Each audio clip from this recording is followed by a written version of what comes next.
어머니가 자식을 위로함 같이 내가 너희를 위로할 것인즉 너희가 예루살렘에서 위로를 받으리니 너희가 이를 보고 마음이 기뻐서 너희 뼈가 연한 풀의 무성함 같으리라. 여호와의 손은 그의 종들에게 나타나겠고 그의 진노는 그의 원수에게 더하리라. 아멘. 네, 우리 이제 이사야서가 마무리가 되고 있습니다. 이사야서는 이스라엘의 가장 위대한 선지자로 이제 여겨지고 있습니다. 그래서 그 절망의 시대, 이스라엘의 가장 절망스러운 그 시기를 이제 불 밝혔던, 흔히 하나님의 영광으로 불을 밝혔던 그런 선지자였습니다.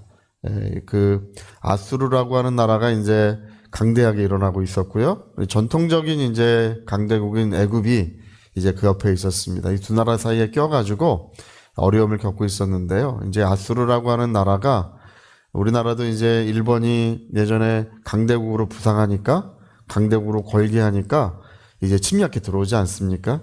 네, 독일도 이제 강대국으로 당시에 걸기를 하니까 그 이웃 나라 뭐 폴란드라든지 뭐 프랑스라든지 이런 나라를 전부 점령했던 것처럼 이제 아수르라고 하는 나라가 강대국으로 걸기를 하고 있었어요. 그러니까 이제 그 북왕국이었던 그 사마리아가 점령이 되고 완전히 뭐 그 나라가 어떻게 됐는지 정말 너무나 참혹해서 지금은 뭐 이야기하기도 참 어려울 만큼 그렇게 참혹했습니다. 그냥 그 모든 사람들을 어린아이부터 뭐 귀족 뭐 아무 상관없이 아수르 사람들이 와서 이스라엘 사람들을 전부 다 죽여버렸어요.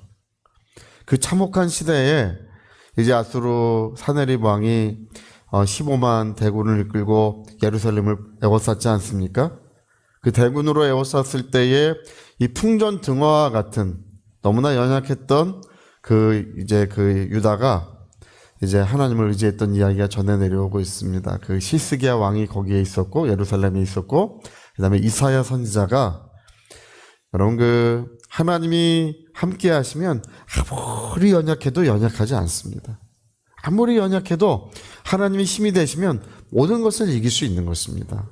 네. 그래서 그때 하나님의 사자가 한밤에 나타나서 그 15만이나 되는 아수르 대군을 한 번에 다 진멸했던 이야기가 이 시스기야의 이사야서에도 기록되어 있고 또 열왕기서 역대서에 잘 기록이 되어 있습니다. 그래서 그 어두웠던 시대에 연약했던 시대에 유다를 보호하고 그리고 하나님의 뜻을 이루었던 이 선지자. 여러분 어떻습니까? 오늘 이사야서 66장은 이 이사야서 중에서도 또 이 성경 구약 성경 전체에서도 가장 영광스러운 이야기가 여기 기록이 됩니다. 그래서 이제 가장 큰 절망이 가장 큰 소망으로 뒤바뀌는 우리 삶도 그렇지 않습니까? 여러분 위기가 오는 것은요. 하나님의 은혜가 오려고 위기가 오는 것입니다. 밤이 오는 것은요. 그 하나님의 영광이 나타나기 위해서 밤이 오는 거예요. 우리 사도 바울도 그런 이야기를 했지 않습니까? 사단의 가시가 떠나가기를 3번 기도했는데 이제 계속 사단의 가시가 떠나가지 않아서 기도하는 중에 예수님이 나타나셨다는 것입니다. 내가 연약할 때 그 연약함 때문에 기도하고 연약함 때문에 하나님 앞에 부르짖고 주님을 온 마음을 다하여 신뢰할 때 비로소 하나님의 영광이 나타나기 위하여 그런 연약함이 하나님의 강함으로 뒤바뀐다는 것입니다. 그래서 여러분 오늘도 우리는 우리의 연약함을 깨닫고 오직 주님만 의지해야 될 줄로 믿습니다. 주님이 함께 하시면 가장 큰 절망이 가장 큰 어두움이 가장 큰 영광으로 뒤바뀌는 역사가 거기서 나타나는 것입니다. 우리 남한국에서는 이사야 선지자가 활동했을 때가 가장 복된 시대였는데요. 북왕국 이스라엘의 가장 복된 시대는 언제였습니까? 그 엘리야가 나타났을 때 아니었습니까? 엘리야가 나타났을 때가 바로 아하방 시대예요. 아하방 시대는 이제 국가가 이 번영을 하기 위해서 옆에 있는 페니키아라고 하는 나라의 우상을 전부 받아들이고 페니키아 공주랑 이제 결혼을 시켰어요. 아하방의 부인이 이세벨이지 않습니까? 그 페니키아 공주입니다. 그래서 거기에 신들을 전부 다 가지고 오고 그래서 그 경제 부흥 정책을 폈는데 그때 바알에게 무릎 꿇지 않은 사람은 전부 다 죽이고 그 영적으로 이스라엘 역사에 가장 어두웠던 그 시대에 정말 혜성같이 나타났던 엘리야 선지자가 그 나라의 모든 어둠을 멸하고 하나님의 영광을 온전히 나타냈던, 그래서 엘리야 선지자와 엘리사 선지자가 그 하나님의 영광으로 이스라엘 전체를 뒤바꿨던 역사가 거기에 기록이 되고 있습니다. 여러분, 어둠이라는 것은 어둠으로 그치는 법이 없습니다. 하나님의 영광이 약속되고 있습니다. 연약함이라는 것은 연약함으로 그치는 법이 없습니다. 하나님의 은혜와 사랑과 능력이 거기에 약속되고 있는 것입니다.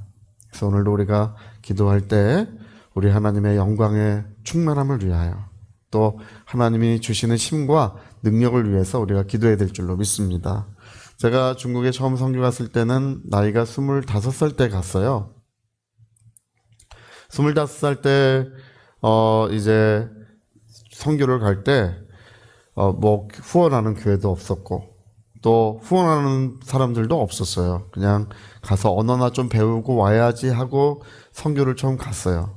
갔는데 이제 사람들을 만나서 대화를 하고 이제 사역을 하려고 그런 것이 아니라 이제 중국 자매님을 이렇게 한 사람을 데리고 이제 말씀을 전했는데 그 자매님이 은혜를 받아가지고 사람들을 데려오기 시작하고 또 데려오기 시작해가지고 그래서 그 교회가 되고 지금도 이제 홍콩 풍성한 은혜교회가 지금 세워져 있습니다.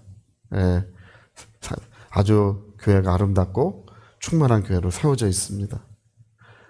어떤 후원하는 사람도 없고 후원하는 교회도 없으니까 손을 붙들고 주님을 의지하는 것입니다. 주먹을 꽉 쥐고 주님을 의지하니까 주께서 성령과 능력을 기름 붓듯 부어주시고 그리고 또 많은 물질들도 이렇게 다 모아들게 하셔서 하나님의 일이 진행이 되는 것입니다. 우리나라의 가장 유명한 유대한 부흥사 중에 한 분이 그 감리교 제가 지금 성함이 생각 안 나지만 그 충청 지역의 감리사셨어요. 그분이 교육받지 않은 기도 많이 하는 사람들을 전도사로 세워서 교회를 많이 세웠습니다. 그분들이 가서 물어봐요. 저는 이 일을 할 수 없습니다. 저는 이 일을 할 수 없습니다. 저는 신학도 공부하지 않았고 그 일을 할 수 있는 사람이 아닙니다. 하면 그분이 그래요. 할 수 없으니까 주님이 하시는 거예요. 할 수 없으니까 주님이 역사하시는 것이라고.